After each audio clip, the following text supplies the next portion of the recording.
Pernah kebayang nggak sih punya layanan publik yang lebih cepat, lebih efisien, ya lebih modern gitu? Nah, pemerintah kita sekarang lagi ambil langkah besar ke arah sana. Ada kebijakan kerja baru nih buat para aparatur sipil negara atau ASN. Dan ini bukan sekedar ganti aturan biasa loh. Ini benar-benar sebuah evolusi soal gimana negara kita melayani kita semua. Masih ingat kan waktu pandemi dulu kita semua dipaksa kerja dari rumah?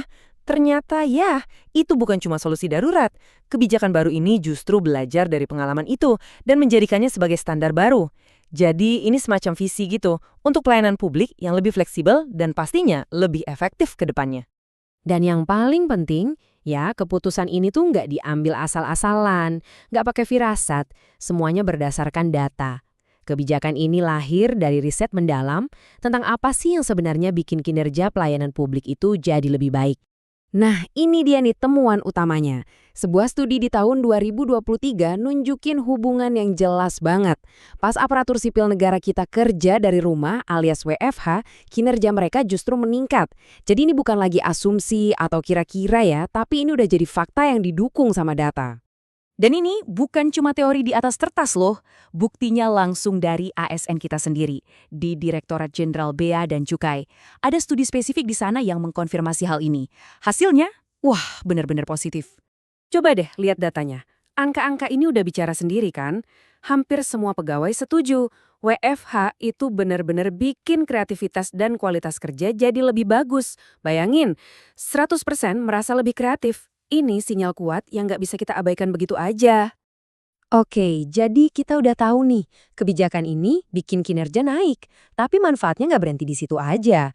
Ada dua keuntungan besar yang bisa kita dapetin sekaligus. Pelayanan publik yang lebih baik buat Anda, dan ekonomi nasional kita yang jadi makin kuat. Anggap aja ini kayak kebijakan menang-menang.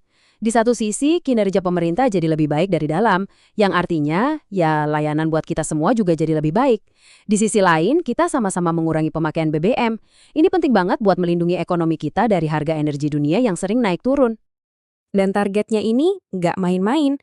Cuma dengan satu perubahan simpel ini, 1 hari WFH per minggu, kita mau pangkas konsumsi BBM nasional sekitar 20%. Itu penghematan yang luar biasa besar dan dampaknya nyata banget. Oke, konsepnya bagus, datanya juga mendukung. Pertanyaan selanjutnya pasti, gimana cara kerjanya nanti? Nah, sekarang kita bedah aturannya satu persatu yang udah kita rancang supaya jelas, sederhana, dan adil buat semua. Jadi, aturan mainnya gini. Kebijakan ini bakal mulai resmi setelah Lebaran tahun 2026. Ini wajib buat seluruh ASN, skemanya 1 hari kerja dari rumah setiap minggu. Nah, kita juga sangat mendorong teman-teman di sektor swasta buat ikutan. Yuk kita sama-sama bangun budaya kerja yang lebih modern di seluruh Indonesia. Sekarang, kita bahas yang paling krusial, pelayanan untuk Anda. Kami mau mastiin, jangan sampai ada keraguan sedikit pun. Semua layanan publik yang sifatnya esensial dan butuh tatap muka, misalnya rumah sakit, pemadam kebakaran, atau layanan darurat lain, itu semua bakal tetap jalan seperti biasa. 100% normal tanpa ada gangguan sama sekali. Prioritas utama kami ya memastikan kebutuhan Anda semua terpenuhi. Tentu aja ya, setiap ada kebijakan baru pasti muncul pertanyaan, bahkan mungkin kekhawatiran. Itu wajar banget. Nah, sekarang kita mau bahas secara terbuka beberapa pertanyaan yang paling sering kami dengar dari masyarakat. Pertanyaan nomor 1.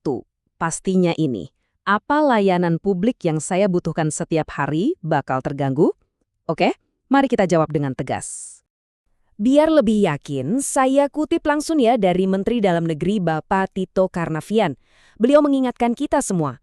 Kita kan udah pernah lewatin ini, ingat nggak pas puncak pandemi? Waktu itu yang kerja di kantor cuma sekitar 25%. Tapi pemerintahan tetap jalan efektif. Jadi kita punya buktinya, kita bisa. Pertanyaan wajar lainnya, apa iya WFH sehari aja bisa beneran hemat BBM? Nanti orang-orang malah pergi buat urusan lain. Ini keraguan yang valid dan perlu kita jawab. Kami paham kok soal perdebatan ini, tapi data waktu pandemi itu jelas banget. Mengurangi perjalanan kantor secara massal, bahkan cuma sementara, itu terbukti menurunkan konsumsi energi secara signifikan. Jadi ini bukan solusi yang terlalu simpel, tapi ini adalah satu langkah strategis dan terukur dalam rencana besar kita untuk ketahanan energi nasional jangka panjang. Oke, sekarang coba kita lihat gambaran besarnya ya. Gimana semua ini nyambung ke satu visi utama kita?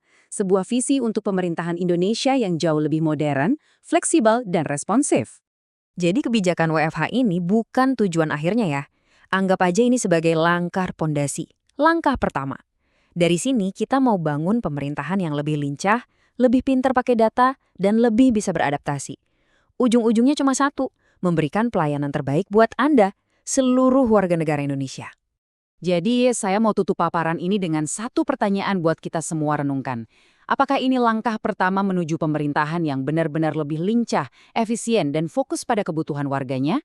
Kami sangat yakin jawabannya iya, dan ini adalah awal dari sebuah era yang baru. Terima kasih.